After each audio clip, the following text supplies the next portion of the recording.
your life your way, living life on your terms, feeling safe being you, guilt-free. No longer living, being, doing how others think that you should. Your life is your gift. It's your right to live on your terms. So what does all this mean for you? Are you holding yourself back? How can you step up, use your voice, move to the front of the room, stand in all your power, strength, and magic, and live life, your life, on your terms? Thank you for joining me. Today we're getting into a piece of the puzzle as to why you might not be living life on your terms. And I'll throw two words out that we'll be talking about today, and those two words are, I'm sorry. Thank you for joining me.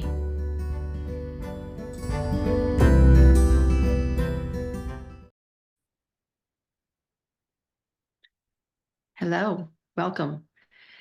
I want to talk with you today about something that's been coming up in conversations with clients, and I'm seeing in social media and in talking with friends. Let me start by asking a question. How often do you say, I'm sorry? How many times do you find yourself, say in a week, finding yourself saying, I'm sorry? If you've not paid attention, just kind of give yourself a little bit of awareness and see if that's something that you're doing.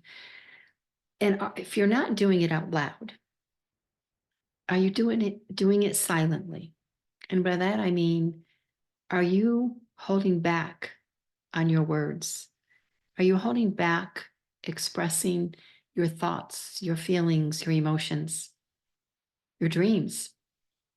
Are you holding back on things that you don't necessarily like for fear of maybe conflict or fear of hurting someone's feelings or offending someone?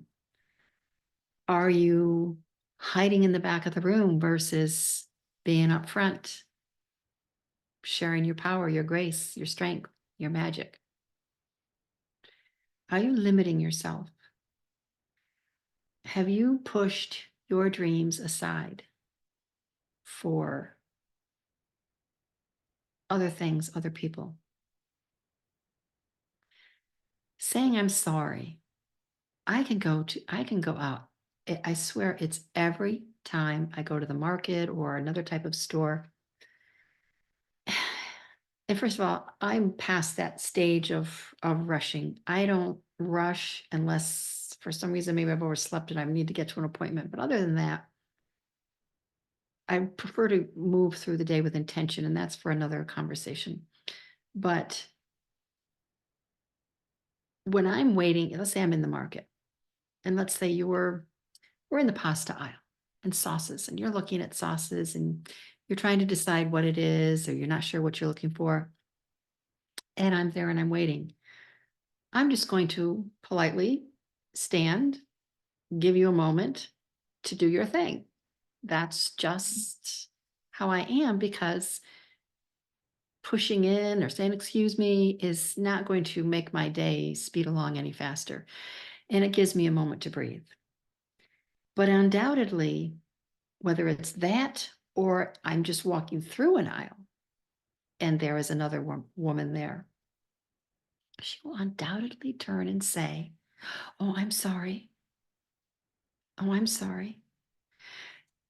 And every single time, without, my response back is, stop. Stop apologizing for being in space that you have every right to be in. Stop apologizing for existing, ladies. Stop it. I know that we all have been ingrained with this saying I'm sorry because we've been told at a very young age, be a good girl, hush, be quiet, little girls are seen, not heard.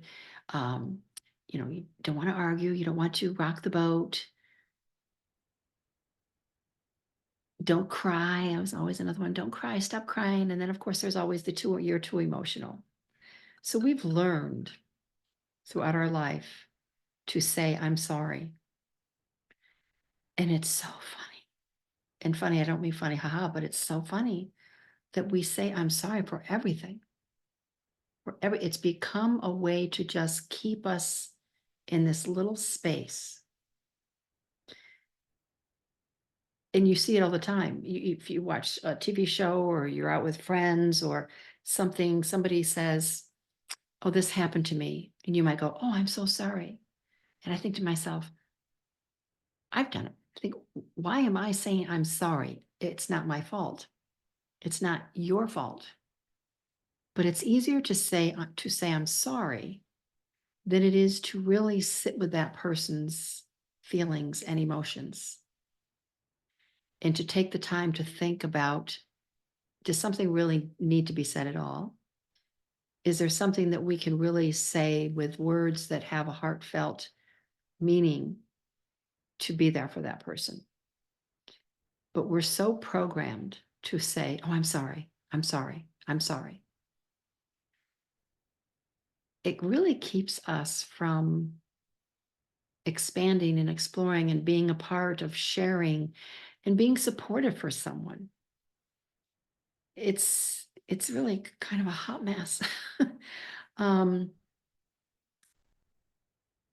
Hiding your voice. If you're not speaking up, saying what you think, there's one very good reason, and no, let me rephrase that. There is one definite reason why this is so common. It's not a good reason, but it's the reason why you might be suppressing your voice, not saying what's really on your mind. And that's the worrying what other people think. And the really weirdest, darndest, bizarre thing about that is those people that you're worrying what they think, they're worrying what people think. And the people that they're worrying about what people think. It is a vicious, vicious, bizarre cycle. So why not just speak your mind? Well, then there always comes back to that. Well, oh, I don't like conflict. Well, why does it have to be conflict? You don't have to create a conflict, and you have no control over whether someone else takes what you say in a good-hearted nature or if they find some hurt or offense in it. And let me say very clearly, my feelings are not your responsibility, and your feelings are not my responsibility. And that's a trigger for a lot of people because we are also taught, oh, watch your words, watch your words. You don't want to hurt someone's feelings. You don't want to offend someone. Let's look at that. Just give me a moment. If you say something, well, let's reverse it. We'll make it more gentle. If I say something harsh to you, something mean to you, that has nothing to do with you. It has everything to do with me. That means that there's something inside me that needs and wants attention to heal.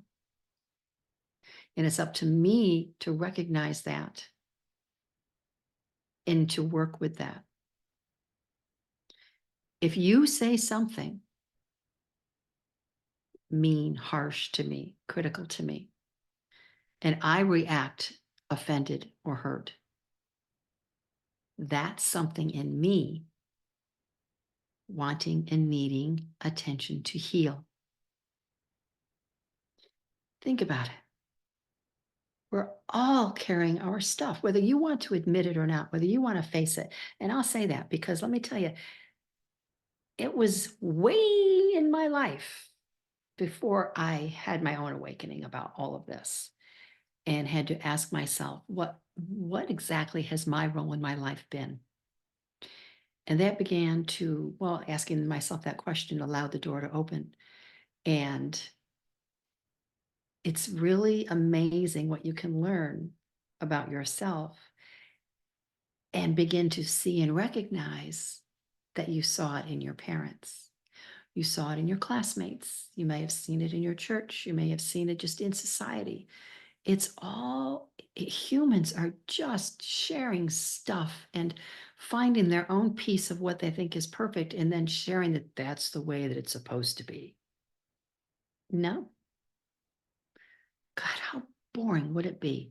How boring would it be if we were all alike? And if we choose to be all alike, what's the one person we're going to choose to follow and be exactly alike? That we're going to clone ourselves after that. That's what we're going to be. See how ridiculous it sounds? You have you have so many gifts. You have so much of everything beautiful to give to this world. But you first have to see it and recognize and honor it yourself. And when you begin to see that the baggage, the conditioning is there, own it and look back, not to blame, not to create excuses, and not certainly to feel shame or to shame anyone else. Allow yourself to see that every generation is going through their own just trying to make it based on the conditioning that they've experienced based on all the life experiences they've been through dealing with people that are going through their own level and experience of conditioning. Once you begin to recognize that, then you can begin to breathe a bit because you can actually be honest with yourself and say, oh, you know what? We're all going through this crud. But now that I see it, I can choose to say, it stops with me. I'm going to do my very best to have it stop with me. Why? Because you weren't meant to live stressed and overwhelmed and exhausted and feeling defensive and behind this wall that you've put up. Yeah, I know about the wall, all the bricks that we put up. It's many of us have it. I hear so many women talk about, they tell me honestly about their wall. It's a method of self-protection, of survival. And that wall may have helped us when we first started putting those bricks up, but it ultimately it doesn't. Ultimately, that wall doesn't keep stuff out, it keeps it all in. Hence the I'm sorry. Always feeling the need to apologize for who you are. And the thing is, who else can you be? Who's what someone else has told you to be or who you are? That's a lie. It's so important. It's so important. That doesn't even seem like a strong enough word to just be who you are. And if you're not sure who that is, and let me tell you, that changes too. After I asked myself that question and I started to do the work to find out who am I really, and I began to see that I was carrying the wounds of my parents, which is not my job to carry. And my pride and joys up here, my two greatest gifts, who are not that tiny anymore. They're actually going to be 30 this year. But it's not my boys' job to carry my wounds or their father's wounds. And I say that with so much love and respect for both of us, because it's just about saying, okay, I'm not broken. There is a reason why I've been struggling, feeling the need to protect myself. The reason I'm saying I'm sorry for everything. And the reason I'm hiding myself or not using my voice and probably not honoring your emotions. We were never, ever given the skills as children to process our emotions, learn to understand them, what's underneath them. So all of this sounds like it can be very overwhelming and it can be very hard. I'm not going to lie. It can be very hard to break yourself of these habits. But you know what? It's also very hard to stay in them. Very hard to stay in them. Let's start tiny. First of all, just notice when you're out, you're with people or around people. Excuse me.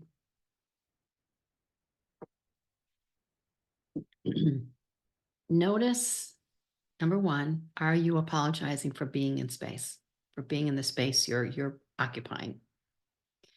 If you are, and you say it, just notice. Give yourself a few days. Notice if you're, how often you're doing that. Notice where else you might be doing it, or in other ways you might be apologizing in a way that maybe you're taking a responsibility of something that isn't your responsibility, that it was someone else's responsibility. So kind of look at that. But when you say, I'm sorry, what is something else you could say or respond with instead? Let's go back to the market when I have someone in the market. Now, if I'm looking for something and someone is behind me and I turn around, I have options. I can just smile, say hi. I can smile and walk away. I can say, your turn. Or I can say, have a nice day. Thank you for waiting. Any of those are a much better choice than to say, oh, I'm sorry. Because you have every right to be in that space. Every right, just like other people do. I hope this is something that you can find a little bit of grace in for yourself. You're not broken. You're not alone. This is a vicious cycle we're all going through. Worrying what other people think. Boy, are they paying your bills? Putting food on your table? Taking care of your family? I don't think so. It's a vicious cycle. But when you step back and stop the worrying, even just a little bit, by working with saying, no longer saying, I'm sorry. Now, granted, if you've done something in coming back to the hurting someone's feelings, again, there's a line there, because if someone takes it hurtful and you go, oh, I'm sorry, that's a real hard practice right there. But I have learned to ask, why are you taking this personally? I've asked that. I've asked that of friends. Why are you taking this personally? I don't know, is usually the answer. Or will they? No. Ask yourself, why are you taking it personally? Believe me, it was a really sad day when I realized that everything wasn't about me. That was by reading The Four Agreements by Don Miguel Ruiz, The Four Agreements. And one of them in there is not taking things personally. One of the agreements. Well, yeah, that was a hard one for me. What do you mean it's not all about me? Of course it's all about me. Not really. But yeah, no. But my point, I laugh, but these things can ease so much stress. And I'm going to remind you that it's not just here. Every time you're thinking thoughts up here, stressful thoughts, fearful thoughts, your body is experiencing it too. It's not healthy. It's not just unhealthy for here, it's unhealthy for your entire body.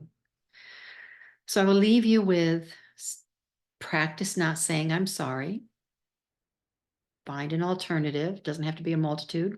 Maybe play with a couple, see what you're most comfortable with, and go from there. And remember, the response does not have to be verbal. It can just be a smile. And goodness knows we all need more of those in the world. So I thank you so much for being here. And if you find it in your heart to leave a review and some stars, I would greatly appreciate it. At Your Life, Your Way in this community, my whole intention is to help women find their way, not how everybody else thinks they should, but how they want to find their way. And any door or window that we can open to help the sunlight and the fresh air come in for them is what I hope that this podcast does. And it touches at least one person for each episode would be great. But this is how we reach more people. The podcast spreads is by reviews and stars. So thank you very much. I really appreciate your support. And also, if you are on another source of watching this and there is a subscribe button, I would also love it if you would hit the subscribe button and join the Your Life, Your Way community. Thank you again for being here. Many blessings. I wish you many blessings, a whole lot of peace, and an abundance of joy. Take care.